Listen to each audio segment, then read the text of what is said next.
a scout got Wan-Bissaka in, he just made the academy 50 million. And like obviously it was Zaha and all them ones. I'm not talking about Palace. We've got a really good academy. I'm just talking about academies in general. Just like for example, players that have come through an academy, like they should pay their staff more. That's true. That's a good. You know that's what I mean? actually Like, a good angle you took it to. I love the fact that the scout that brought in one player that got you 100 million. No, I was just using Crystal Palace because needs to be. on my top of my Listen, head, every time he walks in, they need to put like a red carpet and like Yeah, ego in. They need man. to be like, Look after him, literally. But that's what it's an elongated job interview. So like someone like him, if he ever calls you and says, "Look, I've got a player," you'll take the player. Oh yeah. So he's kind of like past that job interview thing. But then a lot of people just, they just never like. For me, a voluntary scout shouldn't be no more longer than voluntary for.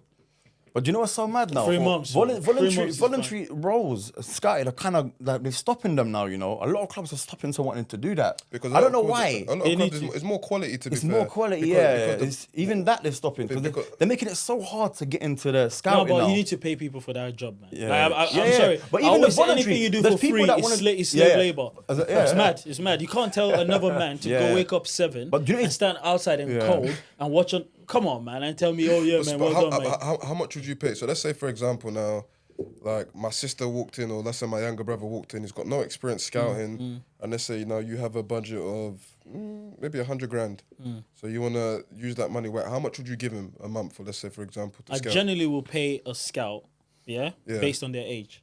Fair enough. Okay. Generally, like I would say from let's say 18 to like 21, I'm looking to give you £900 a month. £900 a month. So how much? So would you?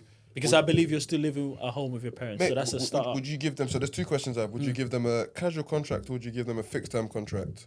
Oh no, I'll give them a fixed term contract for 6 months. For 6 months. See months. how they behave and for 6. Yep. For 6 months. Yep. So you give them a 6-month contract. So how much of that? So how much of that budget would that take out? So that is. So let's just say 1,000 times 6. So that's technically six grand, right? So take away. So we're looking at 5,000 something. 5,000. So that's not too bad. But let's say, for example, now you do that with, let's say, 5-6 scouts, and all of them are rubbish.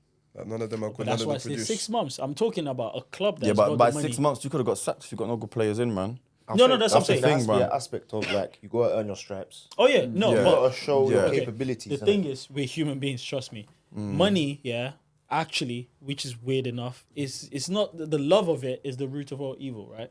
So if I offer you something and you're not doing this for free, bro, you're gonna put in time. I have got every right to sack you now. Yeah. Remember, a man can turn back and go, shut up, he man. might You're not even paying He me. might not be good at it though, Collins. But that's what I'm saying. The way human beings, the way the brain works. There's a lot of things I genuinely I wasn't good at like 10 years ago. I just started doing it. Someone approached me and said, I'll give you 20. I went, huh? Then I was like, how old you? But bro, then, I put in more effort because I'm getting paid for it because I know that I need to answer back to this person. But then one thing, even what Sammy said, so it's the scout even productive? So that's a big thing. If the scout's not productive, you're basically just wasting money. And then now you got to think about, would you now, all that money, would you give a big portion of that money to a scout who for every time he rings you, 8 out of 10 times the player that he rings you is going to get signed. 1 million. But then he might ask for 95,000 out of the 100,000. Yeah. So do you turn around and say no? And then he goes to one of your rivals and then... Oh, no. If you're putting that in a pot, I'm taking that, brother. I'm sacking the rest of those whatever I'm giving them fixed contract. They're gone. But then what if some of them, like for example, let's say after 6 months or after a season, you build them up, you in a sense, you kind of like mature them and show them the ropes a bit. And then you say, and then maybe let's say there's 10 of them that do that. Maybe 4 of them will end up staying. Maybe 4 of them will actually be any good. You pay them 4 who are actually good. So they've done almost like a elongated interview. And then like the rest of them, you just kind of say, look, obviously, it's not. And that's where I'm coming from because I think there should be some sort of incentive. Yeah, there's incentive. You have to because this whole turning up to a place for free. At some point, people just be like, I think one of them ones, obviously, like most clubs have bonus structures or whatsoever. So if you get a player signed, even if you're a volunteer whatsoever, then obviously you get the bonuses or whatsoever. Well, unfortunately, Arsenal don't do bonuses. So I can't help Arsenal anymore. But it's one of them things where if a scout brings like 3 or 4 players, obviously you'll get the bonuses. But in your head, you're thinking, wait, this guy's very, very good. I mean, here's a contract, welcome. That type of thing. So kind of... You do got to earn your stripes. To be fair, the first year I started at Palace, when I left Wolves with Ade, I was on a certain figure. I got 3 players signed in the first year. Jeez. And they saw that I done well. They literally doubled what I was making in the next season. And I feel like scouting is a job that everyone wants to get into. It's a luxury role. Let's be honest. Everyone wants to get into professional football. I personally don't think volunteer scouting is a bad thing, because it's not like you're volunteering to do something crazy that you don't want to get into. You're still getting into scouting because you love it. So you just got to earn your stripes, because there's a lot of people that want to get into it. But I feel like once this person's shown that he's got credibility, you should then obviously look after him in the right way in terms of that's the key one. Income as well, yeah. Quick question. Not question really, but yeah, Salim, because you've done more of listening to us. So another question, as a coach anyway. Yeah. How do you see, I will call them head of recruitment, for instance. Yeah. What are your major opinions about, how do you think a head of recruitment should be like? Because the thing is, it's all good and nice, this head of recruitment scouts, they're getting players. But as a coach, because to be fair, you said you played a team, you smacked them 5-1 and they never called you back. So that's from a coach's perspective. Yeah.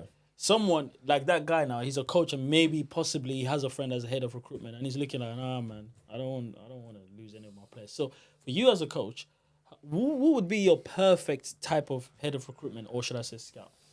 I mean, productivity, man. Like, straight away when I was explaining the story, before I even said half a sentence, straight away, he was like, did the guy get him in? I said, hat-trick. He said, did he get him in? I look, and you don't even care how he scored the goal. Yes. I don't even care how he scored the goal. From that game, from our squad, on trials, 2 of them are signed, 3 of them are on trial. That just goes to show he wasn't productive. He's now missed out on 5 players. 5. Because you know what you're saying? And they needed players. Exactly. It was a known thing that club needed players, hence why they got us in. What cat? That is selfish. They're cat 1. So cat, okay. I don't think they're cat 1. But that's selfish. But you know, I would say one thing is that, I'm linking to what Salim is saying. A lot of clubs or a lot of people like have like certain like powers or decision making abilities at clubs. There's a sense where. Do you think like he just didn't want to give kids opportunity? He was worried that if these kids come in that they won't sign. I'm one of them ones where even if the kid doesn't sign, as I said earlier on, it's about giving these kids an opportunity. You never know how these kids are going to do. I feel like the guy was embarrassed. He called me, he was embarrassed, and I feel like we got a good clout in West London. Like, we've got a lot of players signed. I feel like he would have been embarrassed to even ask us for some of our players, which is dumb. If you know that we've got players that are way better, because that's the only thing I'm thinking. How could you not want players? This is what I'm saying. For me, you've got such a high role, high position. How could you even let emotion cloud whatever it is? That's where I go back to productivity. What are you producing? You've got this role. Your role is obviously head of recruitment to recruit players and whatnot. Yeah. What are you producing? You've just been slapped. Just give these kids a chance. Not even one. I feel sorry for the kids, man. These kids. Exactly. What would you want the kid to do? What would you want the kid to do? And I kid you not, I'll give you a funny story. Big shout out to Justin Girdler. So Justin Girdler is a scout who's like national man. He just got promoted at Palace. He scouted me when I was 14, and I kid you not, I still remember this day. I was playing for Slough. I'd just been released by Reading. I'm playing for Slough Town, and fun enough, I think I scored a hat trick. Raw. So you're a striker? Striker as well. Okay. You know when I scored the hat trick, if you see the way I stared into his eyes, yeah, he could tell. I know you can see me. Yeah, I know you can see me. I know you see me see you. I think I still got the email about 2013 or whatsoever. He could see in my eyes.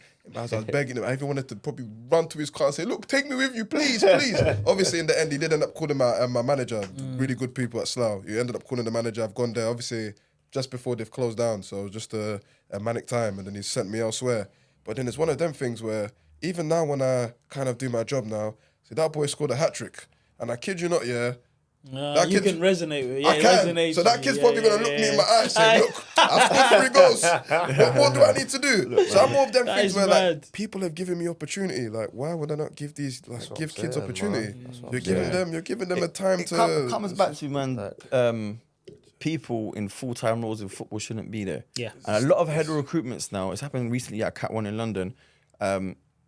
Someone's got a head of recruitment job for like a massive team in London. They're not even from London.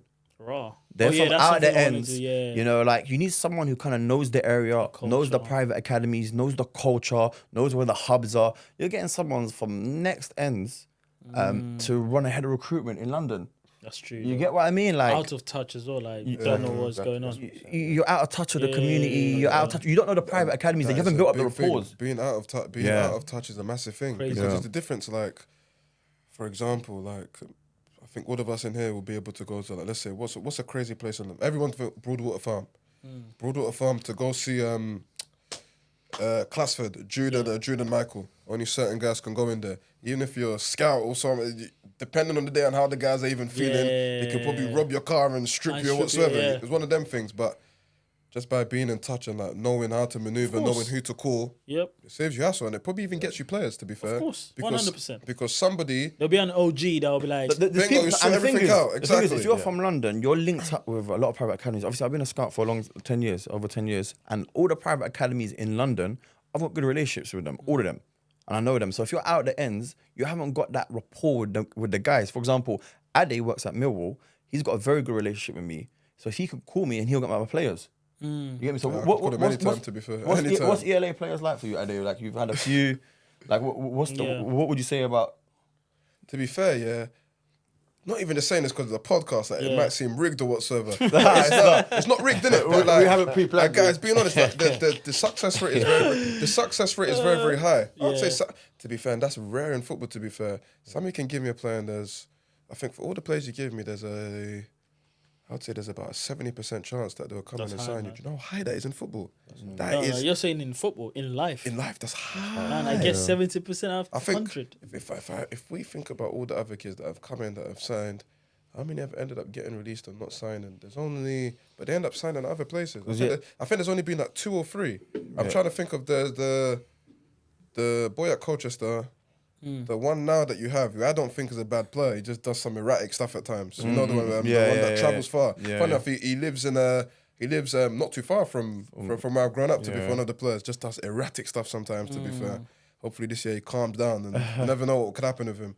You had him, and but like you had the one at Watford. Yeah, those are the only 3. Yeah, but the rest, like for example, from my time at Palace, got 11 signings, 10 from ELA. Obviously, they had to all go through Ade. Yeah, you had. So he knows the club. You know the club well. One Mateo scored at the halfway line. Stonebridge. What's that? NW10 ALW. That's what I remember. 8 ALW, 8 left wing. He signed that. Ade saw him. He's like, hey, he's coming on trial. He's coming on trial. He clipped the ball. He lobbed the keeper from the halfway line.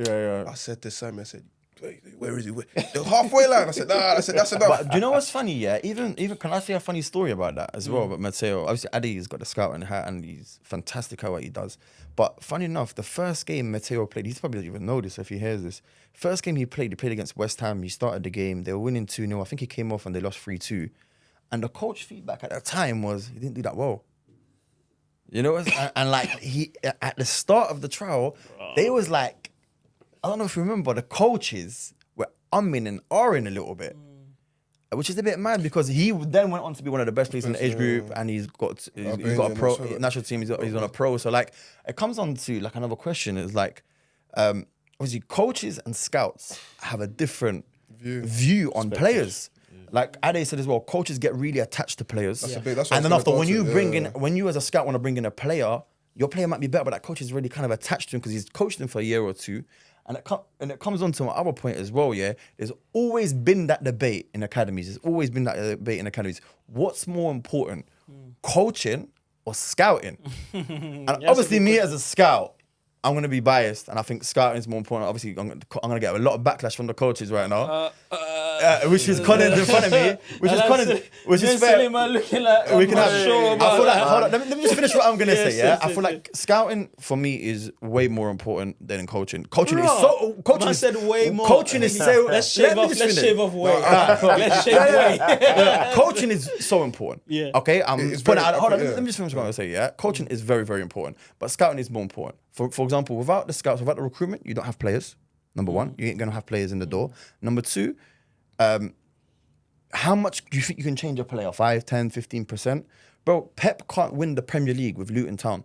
He's still got the best players. He's the best manager. I'm not denying that. He's amazing. I don't think he's top. Anyway, he's very good. Yeah, he's very good. He might not be the best, but I'm just trying to say he's very good. But he's got the best players. Yes. He's got the best facilities. Yes. So like for me, Resources, crazy. recruitment is the most important part in the academy. I get that. I know the coaches are gonna come for me on this one. Yeah, I get the angle. You're gonna come for me as well. I'm trying to think. Just finish it. You know what? We can push it over to the coaches. You know what's so funny? interesting topic. My view kind of changed on this.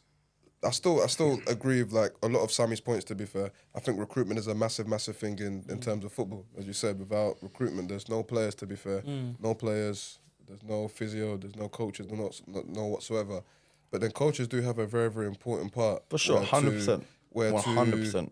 To develop players. And obviously, from what I saw, I went to a first team CPD. So that's what I mean. Millwall's a very, very good football club where they intertwine you with the first team. They want to know what the academy is doing. So like they create that pathway for players and like ideas. It's just proper good, collaborative. I kid you, I hate watching live football. Because one of the clubs I used to play for Southampton, I hate watching live football. I've watched Southampton play under Russell Martin. I kid you not, the football they play, I said, I'll pay for a season ticket. Yeah. Never once have I said... To be fair, Russell Martin is decent. I mean... What the football he's playing. Yeah. And that's when I realised how important coaching is. Yes. It's like, you can give Pep Guardiola average players, but he will still get his... But just based on that though, just say for example, Pep Guardiola, he still plays out from the back and he wants to do all of that stuff. Yeah. And can he do it with players that are not technically that good? He can't. That's what I mean. So his whole philosophy is going to change, no? They will mess up and concede a lot of goals. His philosophy won't change. He will...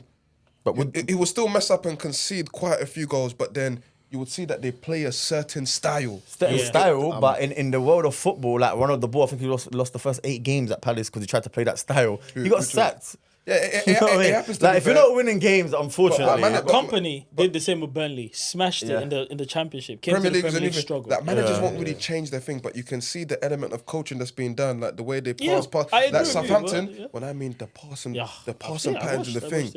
Even me, I'm thinking this is absolutely beautiful. I've never seen football like this. The ball goes there, it comes there. Everything was just. It was so on point, and that's what made me think, like, bro, like what kind of coaching? The coaching, the small, technical details, the intricacies, are and that's what made me. This is only recent. This was maybe like appreciate coaching, even to a point where I'm even saying this stuff to people. Before I was like, look, recruitment's the biggest thing. Coaches is like, but after seeing that, it's kind of like opened up my mind to. It's like who buys the food and who cooks it. Who's more important? No, I've got an interesting story. I'm quite torn on this question because. With the group I have now, I inherited them 2 years ago. Yep. Very, at the time, no disrespect to the players that were there, very, very weak team. Yeah. In the ELA as a club, probably the weakest team at the time. To be fair, all the coaches were like, I don't want them. They finished mid-table in Division 1. For some reason, they've been promoted. They're going to get relegated. All the coaches I don't know why the league done that to us. We finched like mid of Division 1 and they promoted us. Yeah. We're like, we don't even want to go. Like, we're good right here. They just forced you. So all the coaches were like, nah, we're staying away. They're going to get relegated. They're going to get popped every week. And I was like, you know what? I'm the kind of guy I like a challenge, innit? So I was like, you know what? Let me take them on, innit? Took them on now, coaching them. But what I had to do, because there was a poor footballing side, couldn't put 5 passes together. To strip it down. So what I had to do in training, I'm drilling them, passing, possession drills, passing drills, patterns of play. I'm drilling them in training to get them developing. But on a match day, I'm like, look, we need to be competitive. We need to win games. So there's the balance of development and being competitive, winning games, yeah? On a match day, I'm like, look, play to our strengths. We're not that good at playing the ball yet. Let's hit our front men nice and early. Use our pace in behind. And we won games like that. He sounds like me. In essence, yeah, that kind of balance worked well. Obviously, I'll get on to the recruitment side in a sec. The balance worked well because in the Premier League, we ended up finishing 3rd. Yeah, and we won the League Cup. It was a mad overachievement. Yeah. Where the recruitment comes in the summer, loads of players came on trial, and then it was up to us coaches at the club to pick the best players. So that's when the recruitment came in, where we had top players coming in, added so much to the group to where last season we had the season we had where we won every game in the Junior Premier League and went to the Nationals and beat loads of academies. So it's a double-edged sword, innit? It's like, for me, I'm quite torn because the coaching aspect, I saw where it worked. Because obviously last season we played some fantastic football. But then the recruitment side is also important because we don't have the season we had last season if we don't recruit the quality. So I'm quite like... But it's, again, you need to still take the credit. Coaches need to take the coaches credit. need to take- So Well, I'll give you an example. You've gone to the market. as well. Yeah, that's what I'm saying. You're working with human beings, That's what I'm saying. So a lot of the stuff we did, like, I'm quite... When I say old fashions, I like to some of the stuff the guys have touched on and yourself is the traditional stuff. Like, I tell my players, if you're not happy with the standard of your teammates, let him know. Let them know. Yeah. In the right way, let him know. Let them know. If the intensity in training is not up to it, Yeah. go and make sure the level goes That's up. facts. I'm not saying go and injure someone, but do you know what I'm saying? But that's Go facts. and raise the temperature. Do you know what I'm trying to say? So also, you're working with individuals. So you're working with where the coaching side comes into it. You're working with people as well. So you're building up their personality, resilience, and all these kind of things that's lacking in today's game. So from that side, obviously the coaching, you know, is important, and the style of play and stuff like that. Coaches, but then the recruitment is also important. So No, it's think kinda, about it. But you've just said something that's key. You've recruited a group of players. It's up to you, the coach, to sieve out the good ones. Yeah, because you work Do you with get it? individuals. That's what I'm All trying of to them say. have different So, personalities. At the end of the day, it's still down to the coaches. it's Because guess like, what? I can ask someone to, I beg you, go Tesco and buy grapes. Yeah. It's up to me now to pick out the best grapes and put on the plate and serve to and even someone. approve Yeah? them as that. There But you even go. it's like I'm even watching. We played a friendly yesterday against a League Two team, and like one of the players, I think I kid you not, I can tell he goes to my secondary school. Funny enough, when they first signed him at the club a couple of years ago, you can tell he couldn't control the football. And funny, if the coach sees this, he'll laugh. To be fair, the forward has opened up his chest and kind of gone like that and cushioned the ball. I tapped the coach and I was like, whoa. I'm like, oh, when did he learn to do that? Like, he's actually brought it down and controlled it. And like, he's turned and he looks sharp. He's doing good things. I'm thinking, what? I'm thinking, there's a specific coach in the under 14s who they'll all know this guy is a brilliant coach. Very, very. I wouldn't even say he's even old school. He's just like he has a way that he does things. Certain values and bingo. That is it. Certain values which he will never change. He's been a professional footballer himself. He knows what it takes to make it. To be fair, and I think in terms of that, linking that to recruitment, I know that I can bring. To be fair, probably is one of them ones where you bring really good players and they help you get the best out of the players. Yeah. They help you get the best out of the players. If I'm looking at, especially where I am now, I kind of appreciate it a lot more. Where I'm seeing like the small improvements they're making to the players to give them that extra 10%, that extra 20%. Even just yesterday, the fact they can control the ball, but it's not just he chested it and it just bounced off his chest. He actually cushioned it and turned his body. This is something. Even as a 20, I wouldn't expect him to do this at 20, not even 15. The fact he's even doing it, I'm thinking, okay, coaches, you can clearly see. You want to say I've got one more point as well. go Like, on. what I like about coaching as well, which you don't really get to do with the scouting, you work with the individual. Facts. So you can shape a player's personality, which will then improve his performance on the pitch. Facts. I agree. I've seen that with a lot of the players I've been working with where their personality and things off the field have improved. And then in turn, the performance levels have improved. Of course. So I think with scouting, obviously you do a lot of sort of report writing and you go watch players and you're bringing players into the door, and then it's up to the coaches to work with them and improve them. So yeah, man, I think that side of coaching is not spoken about enough. You're working with the people and improving the individual's personality and coachability, likability. Just making them a good person. Yeah, Exactly. Making them a good and person, also in that sense, it's like Sammy runs a club, you work at a club. What would you say, because you guys are you have a role of bringing things in and to see if the coaches or whatever works with it gets the best out of whatever you bring in, a player, whatever it is you're bringing in. What do you look for in a player you're bringing in? I'm not talking about character, the talent. Let's just imagine you've seen the talent. You know what it is now. What do you expect? And I feel whoever is watching this possibly can learn from this. First day in, what do you... Okay, let me put this in a nicer way, actually. So let's say you're getting in a player. Boy A comes in. Do you have a chat with him before the day of trial? Yeah, so usually for us, how it would work is our kids start on depending on your age, you would either start on a Wednesday, no, Tuesday, Wednesday or Friday. That's when you would start. There we go. So I've got the days modelled up. But on Monday, they would come and meet me, and I'll like kind of like talk with them and explain to them the whole process. So they're coming for like kind of an induction. Just a brief, innit? Nice. Tell them, look, don't be nervous. To be fair, if they come early enough, there'll be a few coaches around. There's certain coaches that won't work on that day, but most of them work on that day. So you just brief them. The coaches will come and speak to them, as I said. But we're really like a family club, so literally I can grab the lead 16th, 15th coach, lovely guy to be fair. He will come. Yep, look, this is what we do here. If you do what you've done to get into the building on grassroots, let's say you get 50 goals and assists or whatsoever. If you do that, he will sign you. If you don't, then obviously it's one of them things where you probably won't be in a position to sign you. He's very, very honest. Parents can ask him questions. Yeah, how does this work? How does this work? What's it like? What kind of games you play? And just give them the time of day, to be fair. On Monday, and then they'll go speak to the medical department. Medical department will tell them, look, this is the kind of load you'll do. Just seeing different people around. Once in a while, the academy director will be around. They'll just be like sitting in one of the offices.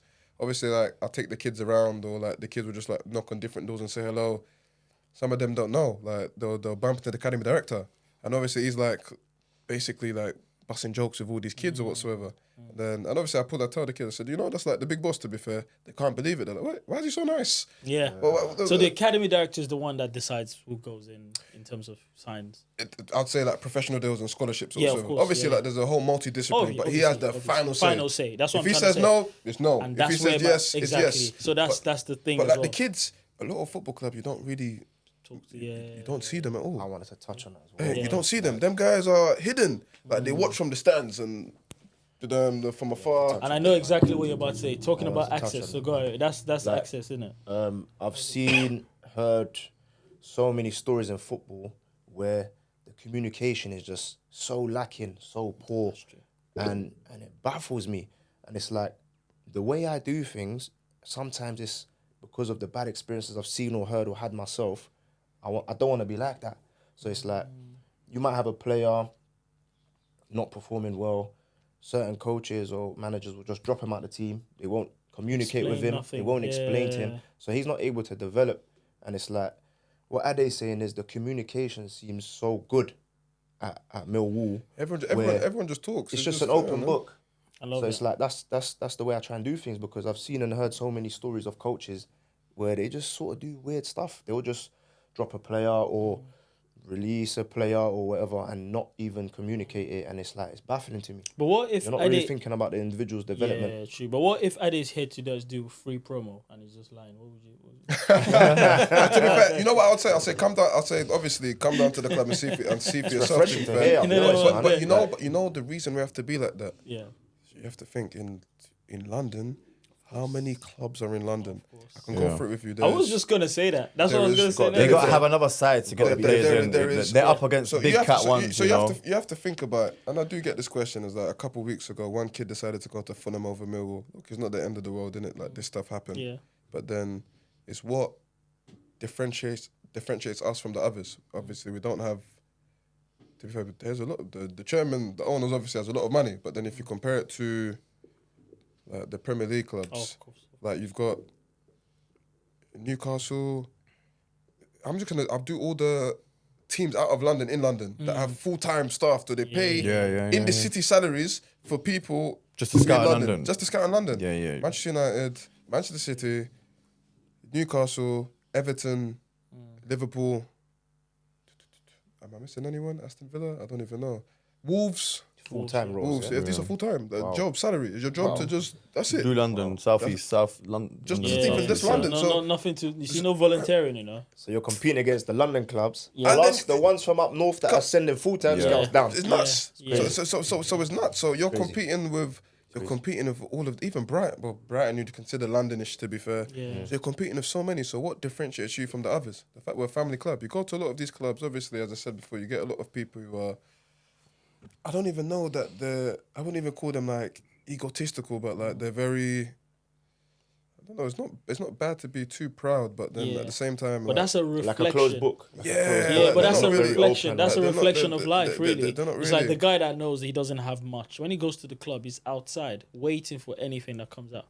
You get it? Why the one that thinks he's the guy? Oh, He doesn't have to talk too much. Yeah, you know what I he mean? don't So talk. that's life. He's there That's looking. it. So I understand why you guys are doing So that. You need to stand out. Yeah, that makes sense. So with us, I don't even think it's a way of standing out. I just think we shouldn't even be praised for being normal human beings. But it seems like we are being praised for being normal human beings. Like we consider we consider people's feelings, that we don't mind talking to people for an hour or two. It should be the norm, innit, really. Like some parents will just say, yeah, Adi, how's stuff going? I've got this going on, I've got that going on. Like, yeah, that's no worries. If you need me to come down, support, whatsoever, yeah, for sure. It's like we've got one of our scouts who top guy, really Jamaican guy, Kevron, the absolute legend. What was it, last Saturday? I've gone from Chatham to Burgess Park, so he does his stuff there, community. What a wonderful guy. He was doing a fun day.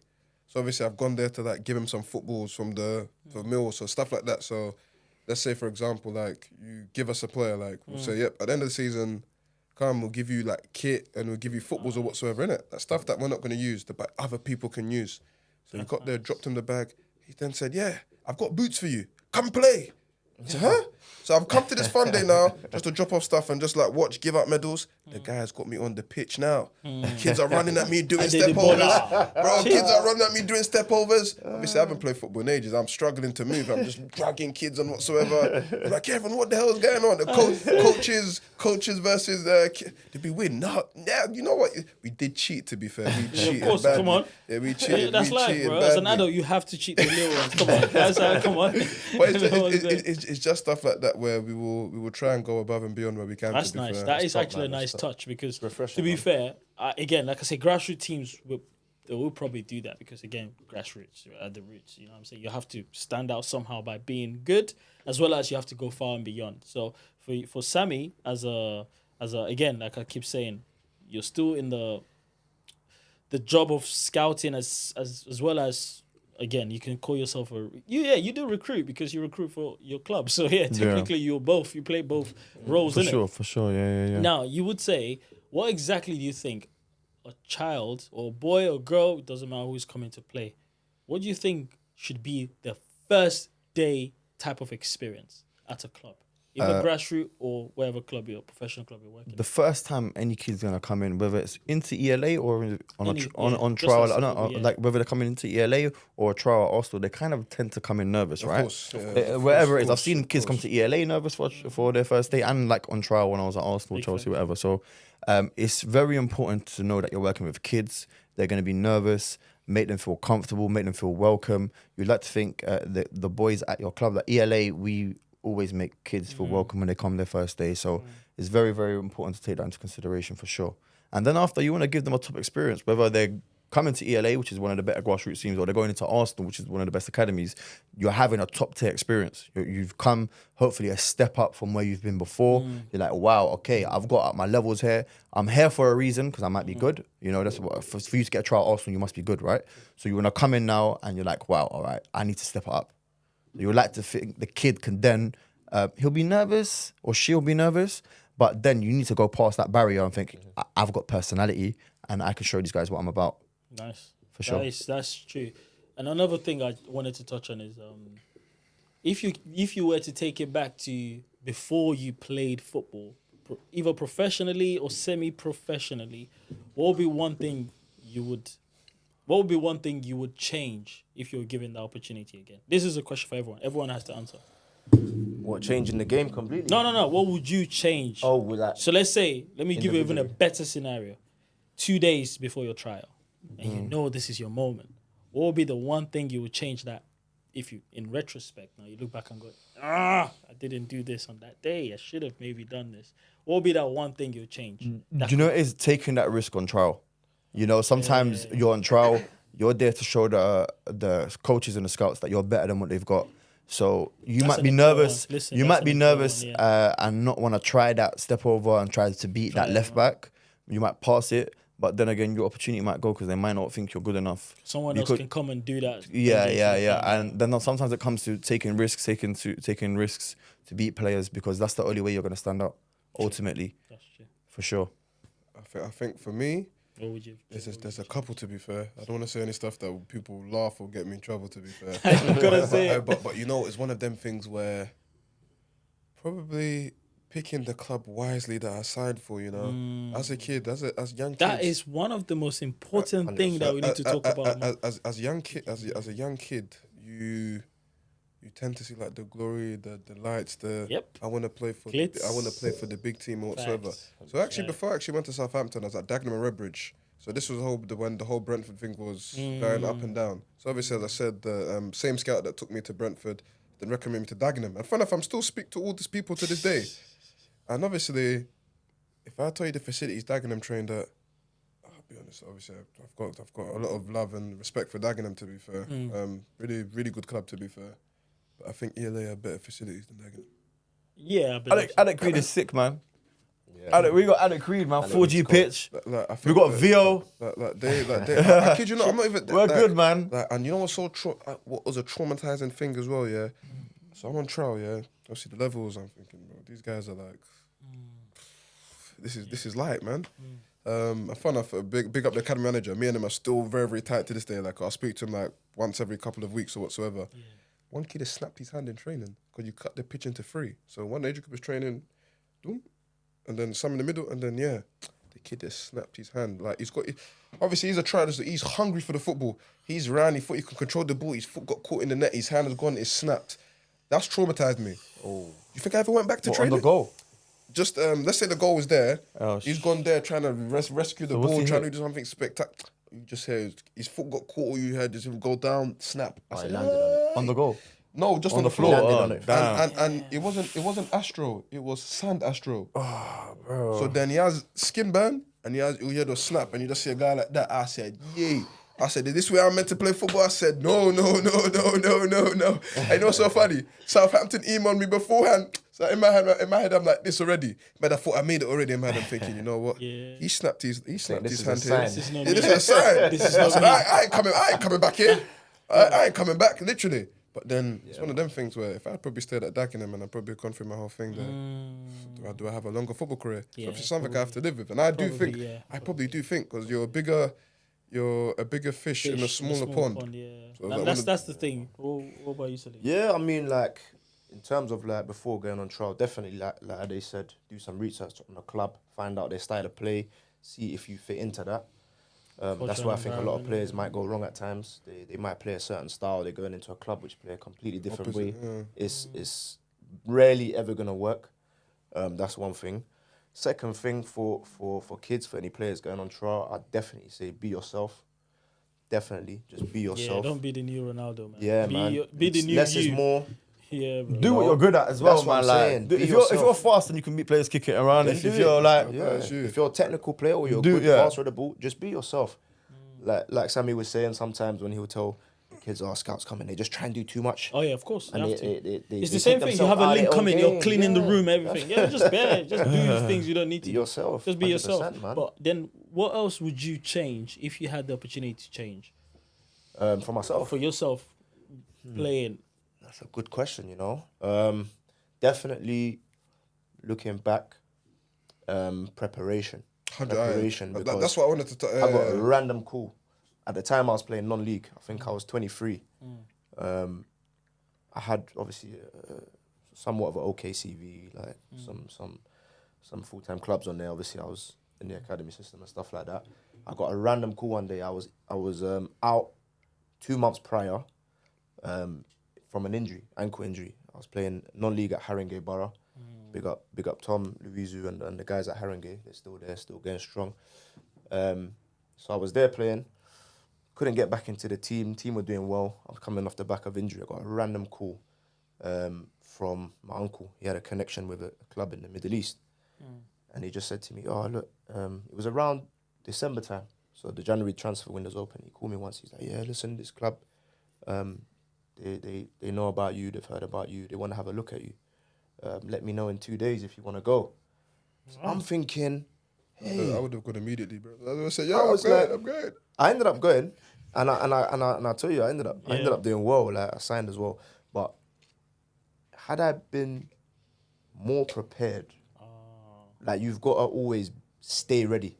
You can't wait until you get ready, because if I had been doing mad extras at the time, I would have gone there and just been so much more ready than I was, because I actually went there quite unfit at the time, but I kind of battered up my trial to the point where they signed me after, I think, a week or 2 weeks on trial. I was actually surprised. I was actually going there thinking, I'm coming from non-league, I'm going to a full-time setting. I didn't really expect to get signed, to be honest with you, but I thought, you know what, let me just go for the experience, let me just go and try. I ended up getting signed, but it took me 4 to 6 weeks to get fit and to shed a couple of extra pounds I had put on at the time, but definitely preparation, because if I was already in a certain level of fitness, sharpness, I could have saved myself that 4 to 6 weeks at the beginning.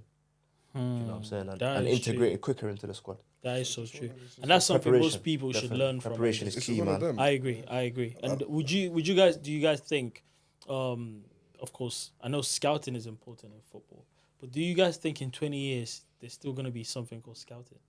Yeah, 100%. I think there will always be Sure, scouting. with technology and data. I think there will, But is that an accurate way of but trust me. But you can, to be fair, In 2005, Alex Ferguson did predict all of this. The data might be saying to you, this player completed 20 passes, but were they important passes?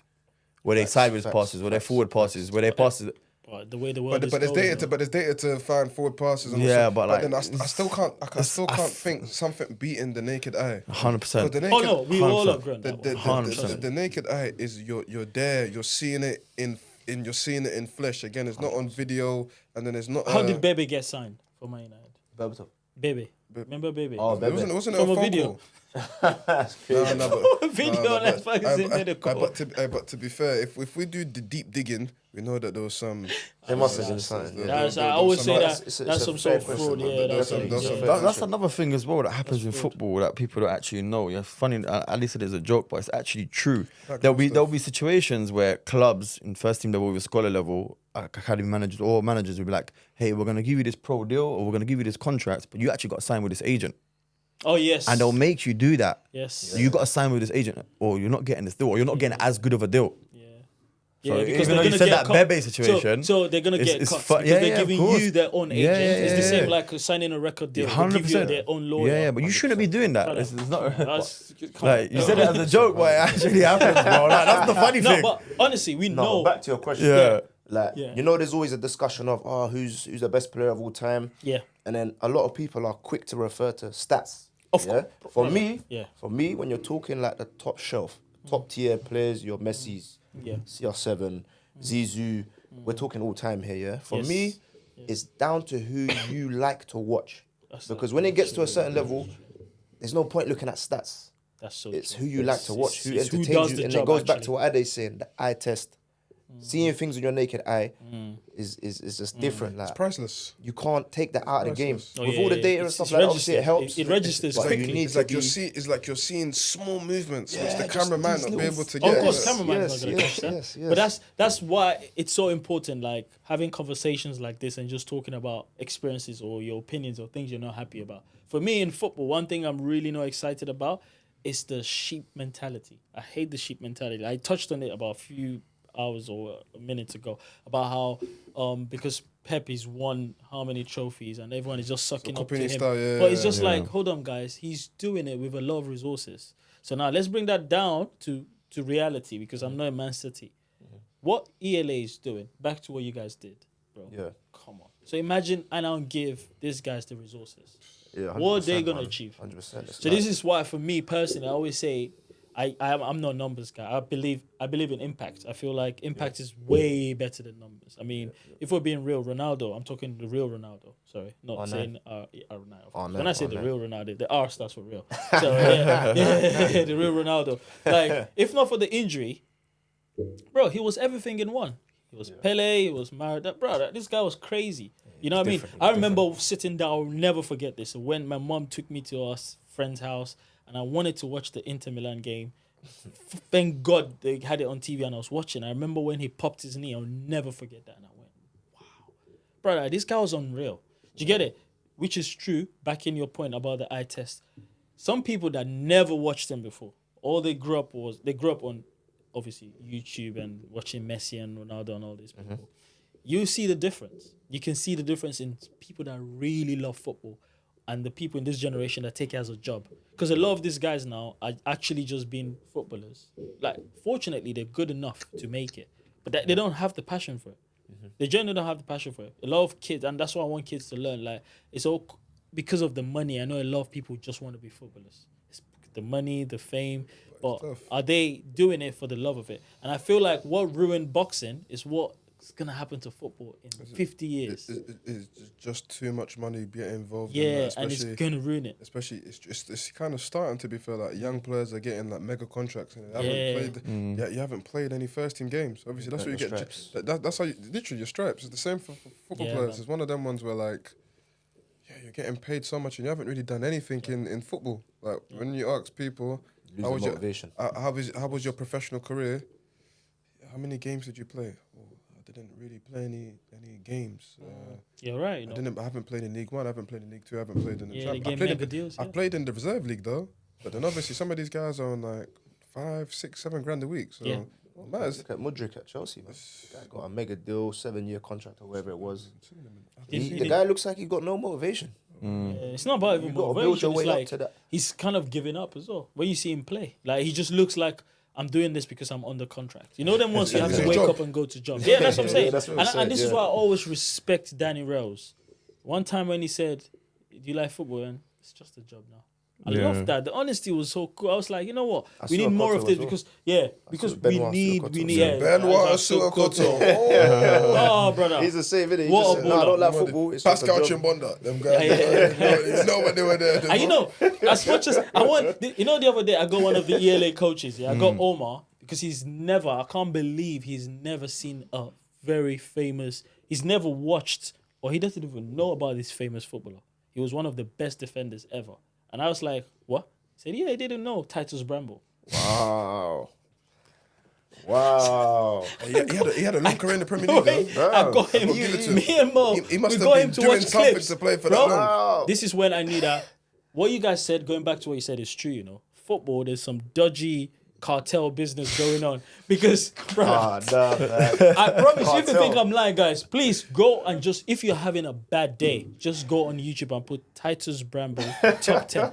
You're in tears. Omar was in his car. He was in tears, bro. He was doing something. I go, they need to investigate this.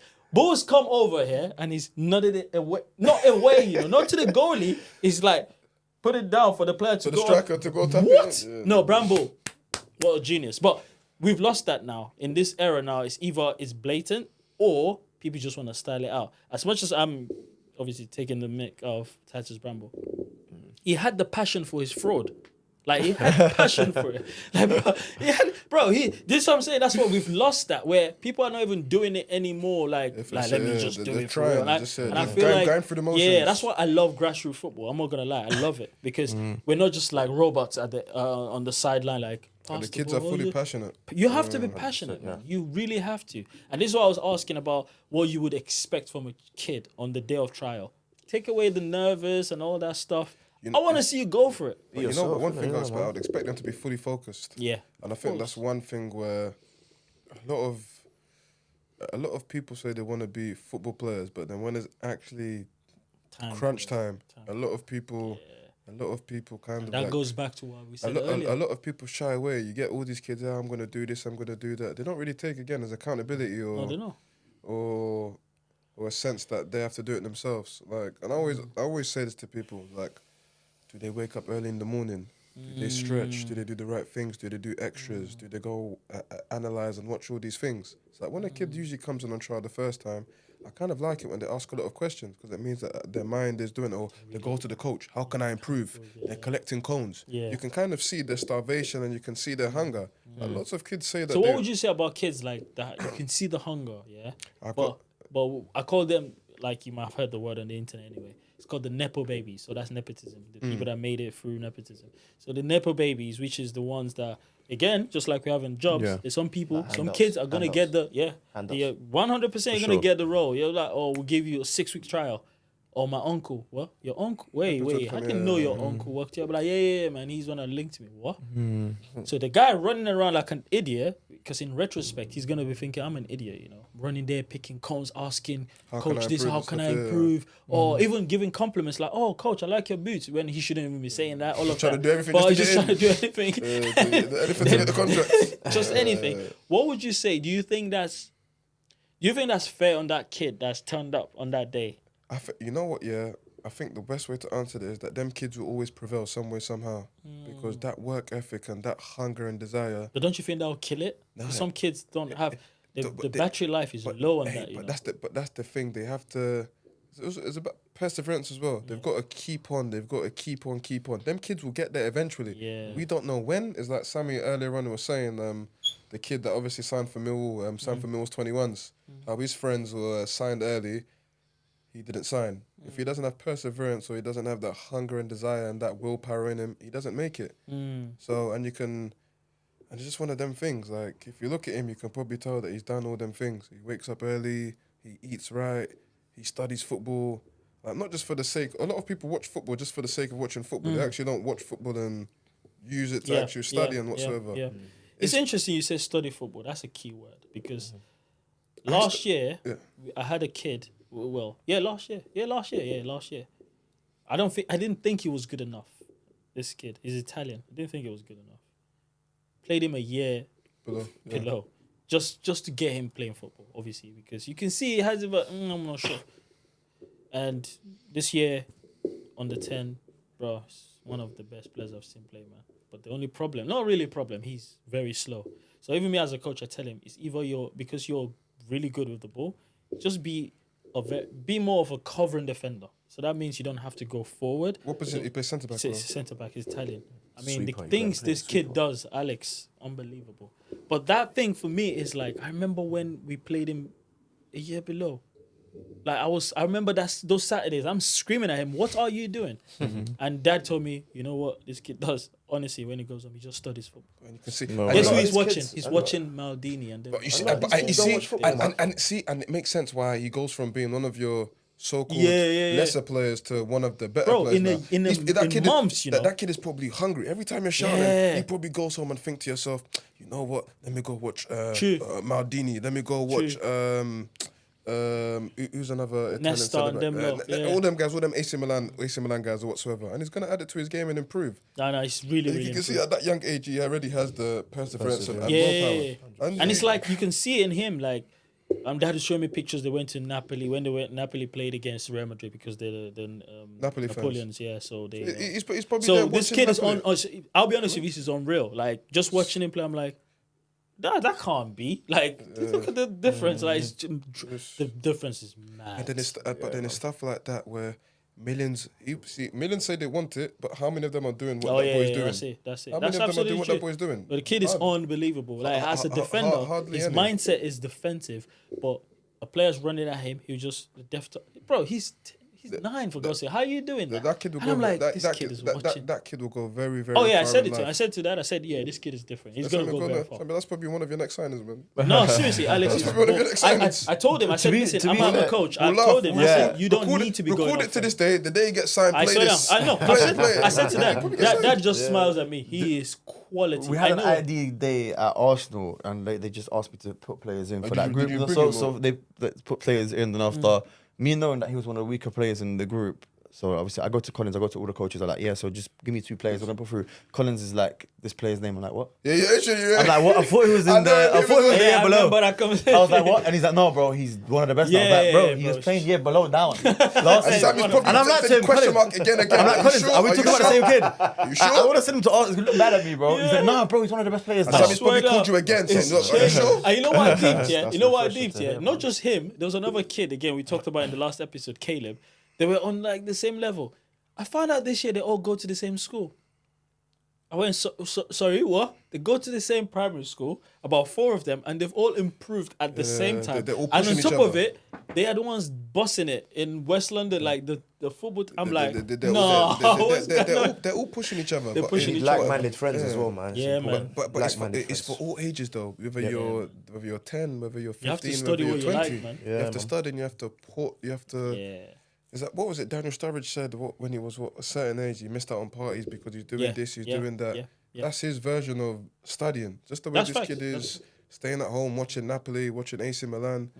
Because I spend my time watching documentaries, right? Like any documentary you think about, which I'm recommending you go watch. What's it called? American Gangsters, 5 Families just came out. Sick. 5 Families. 5 Families is a documentary about they took it to 1929, how everything started. Is any parts in Sicily or? Yes. I think I might have watched that already. You know. Yeah, swear. Yeah, I think that's what Came out 2-3 days also. 2-3 days ago. No, I haven't watched that one. It's on Netflix. It's a new one. No, it's just on History Channel. Sick. History Channel. Sick, fair enough. America. But yeah, go watch it. It's sick. But my point I'm trying to make is, just study stuff. Like, I'll watch documentaries because I love it. I genuinely love like studying and stuff. And I'm doing my third year of psychology. And on top of it, I'm watching documentaries, watching it for the information, but I'm watching the editing. So you see better, so you're watching stuff, me. You just see me. I just go. You're learning something every day. And my missus, she's like, "Why are you pausing and rewinding?" I'm like, every football documentary you could think of, I've watched it. Do you get it? The styling of editing in football documentaries is so different to the styling of like music or whatever. So my point is, any kid watching this is fine to emulate and take people's style, add it to just add loads of people's style. I keep telling people, if I'm playing against Sammy and Ade, and you lot, and you guys are ballers, and I'm all right, bro. Best believe I'm still in your style, you know. And you're gonna next week you're gonna see me. You're gonna say, right, man, come with some new skills. Like, I'm taking. Like, tell the kids I coach. You put your own twist on it. That's why I said to him, I said, Alex, look at how Alex defends. He's listened when I told him you haven't got the pace, and I'm being honest with him. You can't, because there's a tournament that he cost us a goal. Even though we ended up winning, we won the whole tournament, but he cost us the first goal. What did I do? I think Samuel was there. It was probably recording or something. I took him off as soon as we conceded, and it was his fault. The reason why I took him off is because I knew mentally, and you want to explain to him, just calm down. Sometimes he's gone. He's gone. Yeah. Took him off, spoke to him. Then I waited for when it was last 2 minutes of the end of the game. Just put him in, just to feel. And the next game, you get it? Why some other kids cannot deal with that? You know, I've had so many scenarios. Which in the next episode we might talk about that. But just in general, before we go, what player would you say, Sammy, of all time, you want a child watching right now, looking at this, to go and learn from? One player. Don't give me 2. Don't give me 3. One player. Yeah. One player. Ronaldo is a specimen. Is so tunnel visions because he like you said at United, the fans were getting on to him. He was doing this, but he's so resilient and believes in himself. So it's not even that he's a fantastic footballer, scored so many goals and everything. I'm not talking about that. Attitude. His mindset is ridiculous, bro. For you to have a body like that, you've put in work. For you to hit the ball a certain way, you've put in work. You know, because he wasn't as refined when he first came in. Yeah. And you know, people were getting on to Ronaldo in the last Euros, right? Where he played a game and he just took like 5 free kicks in some mad angles. Everyone was getting on to him. They're like, what's this brother doing? I think one guy posted it on Instagram. But at the end of the day, Ronaldo, he don't give a shit. He don't give a nothing. Yeah. He's not listening to no one. I'm the G. Yes. I'm doing me. He lives in the yeah. And that resilience is key. So personality as well. I would love my son, hopefully, to have that resilience. Yep. Yeah. What about you? No, 100%, man. Ronaldo as well. I'll probably agree with Sammy because obviously he had some natural gifts, but you can see the bulk of his work. To have the career he's had, the longevity he's had, Comes from hard work. it comes from hard work. It comes from resilience, and you know that drive, that tunnel vision drive that a lot of these young players are missing, man. To be honest with you, majority are missing. they're watching all the pretty skills on YouTube, but that's the stuff they actually need to take on board. Yeah. Both of them are The Ronaldo, resilience. so I've got to go with someone of similar background, probably Zidane. Okay. Zinedine Zidane. So it's the same thing, same work ethic, same hunger, same desire. Just very, very beautiful to watch Zidane. Zidane, Henri, them type of players just look so smooth. Just even in life now, even though they're a lot older, they talk now. There's a video of him falling off a horse, and he looks so smooth. But that's composure, innit? That's just pure composure. Man. Just composure. I think for me, I have to be really honest and just say Messi. Messi, I think the first time I ever watched Messi was when Messi played against, obviously, my country of birth, Nigeria, in 2005 on the 20 World Cup. And him and Mikel Obi. The difference between him and Mikel Obi in that game was just the fact Messi was Is that when they got the thing and Taiwo got the third place thing? Yes. Yeah, and then Mikel Obi was crying, Mikel is a baller. I don't know what happened to him, but that's another conversation for another day. But Messi, just seeing Messi at that age to what he turned into, I'm sorry, man. Shout out to Ronaldo. Ronaldo is one of the greats, and I don't like comparing both of them because they're almost similar. But Messi, unbelievable. Mindset, playing for the team. He's just about everyone around him. It's just unbelievable. Like, he can make everything just look the most obvious thing or small thing, make it look big, and you just be like, wow. But guys, thank you, man. It's been an amazing one. Thank you so much. Before we go, let's do some housekeeping. Guys, follow us on Instagram, follow us on TikTok, follow us on anything you see our faces on. Look, the badge is here. Come on. Up the ELA, man. Let's go, Come man. on, but big shout out to Ade for turning up today. Thank you for coming. To come here, you know, just chop it up with Big us. boss. Come on, you know what I'm saying? I always saying? come, Shout out to Millwall, you know what I'm saying? it's Before family, we man. go, I'll ask the question off camera. I'm joking. Everywhere we go, people wanna know. People wanna know.